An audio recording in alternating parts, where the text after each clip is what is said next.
Today we are making 2 holiday roasts that is just going to bring such sparkle to your holiday table. These are completely plant-based, vegan, and we're even going to make a gluten-free roast. Yes, it's fantastic. And the holiday starts just a couple of weeks. And we know that you are getting ready for the holidays too, and probably thinking about what you're going to be making, maybe a holiday roast. That's a huge thing, right? Yes, and so we wanted to get this out before you even had to worry about it. Exactly. There you go. Yeah, because the nice thing about this roast is that you can make it ahead of time to make the holiday season less stressful. That's right. Yes. Especially is that important when with the gluten-free option. That's right. Because it needs to sit in the fridge overnight for it to really gel. Yeah, exactly. Yeah. That one tastes better if it gets time to rest. Yes, and it holds together. And it holds together. Very good, important. So anyway, we're going to be enjoying this process today. I brought my mom. I'm Chef Ani. So enough talking. Let's get cooking. So we're going to start by making our holiday roast, right? Not the gluten-free. If you want to see the gluten-free one and you want to skip this recipe, just look for the markers. You can skip ahead and you'll see that recipe. That's right. Down the road a little bit. So we start with some tofu. Now, will this taste like tofu, Mom? No, not at all. No. Yeah, the tofu changes the consistency of the roast. There you go. Makes it really good. Some plant-based milk. A little bit of oil. Bragg's liquid aminos. Yes, and a little bit of Better Than Billion. So that's all our wet ingredients, and we just gotta blend it. Okay, moving on to our dry ingredients.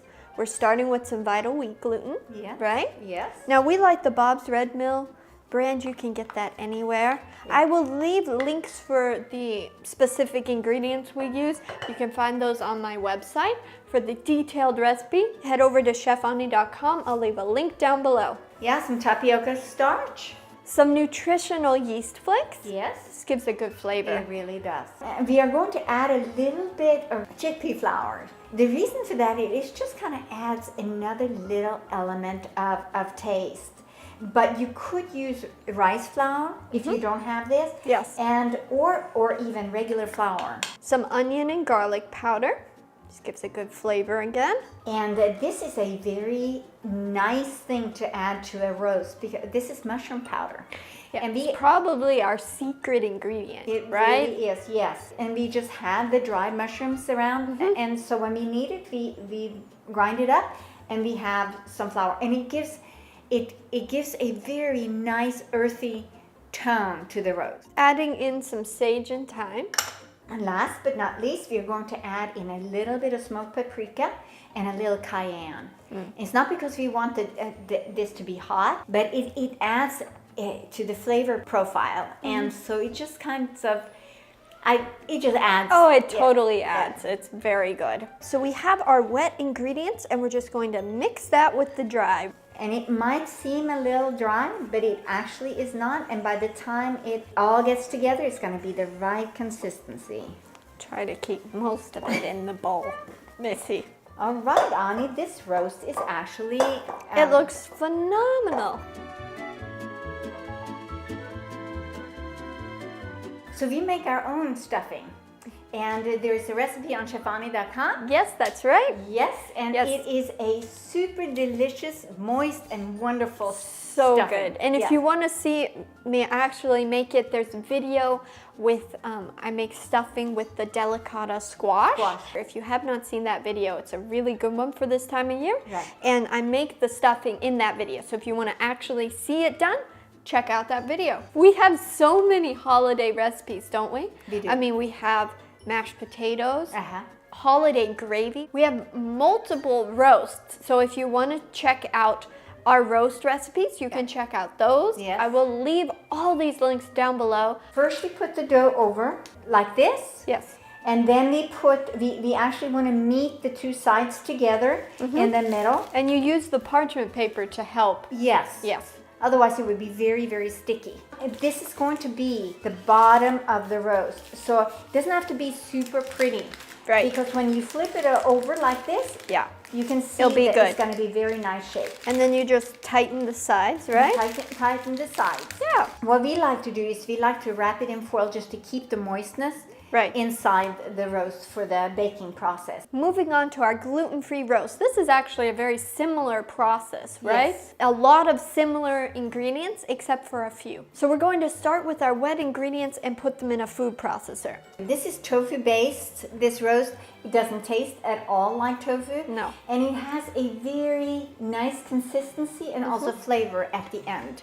And we're going to add in a little oil, some Bragg's liquid amino, and to hold this roast, to make it hold together and be a little bit firmer in texture, we add in some agar-agar powder. To be effective though, it needs to be warm, Yes. right? Yeah. And so we heat the Bragg's liquid aminos a little bit, and then we stir in the agar-agar powder. Now we're going to work on our dry ingredients. So we have some rice flour and some cornstarch, some nutritional yeast flakes, some mushroom powder. This is the same mushroom powder we talked about earlier. We just get dried mushrooms and we grind them into a powder, and that's like the secret ingredient in this roast, isn't Yes, it? it gives a really good flavor. Really good Yeah. flavor. Okay, so we have some onion and garlic powder. And some sage, thyme, savory, and cayenne. And a little salt. So are you excited about the holiday, Mama? Oh, I'm super excited. Kaya's coming home and that livens up the place quite a bit. It does. Yeah. You know, we cook together, we have a lot Yeah. of fun. I don't know what it is like in your home, but we do a lot of fun things. A lot of it involves food. Yes. Yeah. Sometimes we puzzle. We puzzle, we play music, Go for walks. go for walks. Yes. Bake. Bake. Yes. That's probably one of our favorite. Mm-hmm. Popcorn. Yes, we Ooh. love to pop. And the maple popcorn is probably our favorite. Oh yes, we That's have a it. recipe on that. Yes. Yeah. Maple popcorn. I'll put it down with the other 45 links that we promised to put in this video. So this is a lot wetter dough, isn't Uh-huh, it? than the first one. Exactly, it's a lot more wet. So it's a little trickier to pull together, but it works so well. Yes. So this is probably the toughest step right here.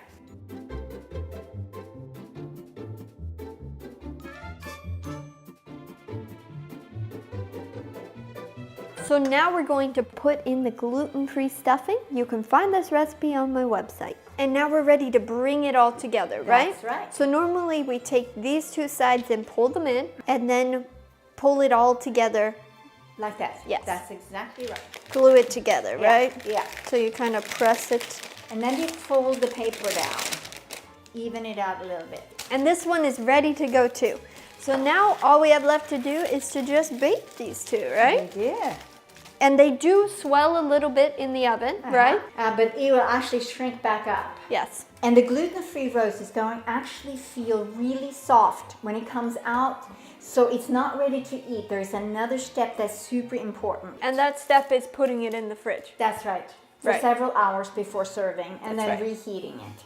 And just that having it in the fridge for a few hours actually sets it very nicely, and then you can reheat it and slice it and do That's all right. that you need to do with it. So now we're going to show you a bonus trick that we like to do. It's a very nice way to make this roast look so beautiful, Yes, right? it is. This variation is not gluten-free. So we do this for the first roast. Yes. We need a moisture barrier between the roast and actually the puff pastry. But what Yeah. we found is that if we didn't have a moisture barrier, it made the puff pastry very Soggy. soggy. And we don't want No, any we don't want a right. soggy puff No. pastry, no. Okay. Okay. We're gonna set this aside while we get our puff pastry out. So we want to cut around a little bit for all this extra because we do not want to have a thick layer underneath. We just want to tuck it underneath. And then we bake that, right? Yeah. You can score the top. We score the top a little bit. So that is how you make our family's favorite roast. And we hope this kind of kickstarts your holiday season. If you like this video, please give it a thumbs up and also subscribe to our channel. We have so many holiday recipes coming, don't we? We really do. Yeah, it's exciting. And I look forward to seeing you next Wednesday with another video.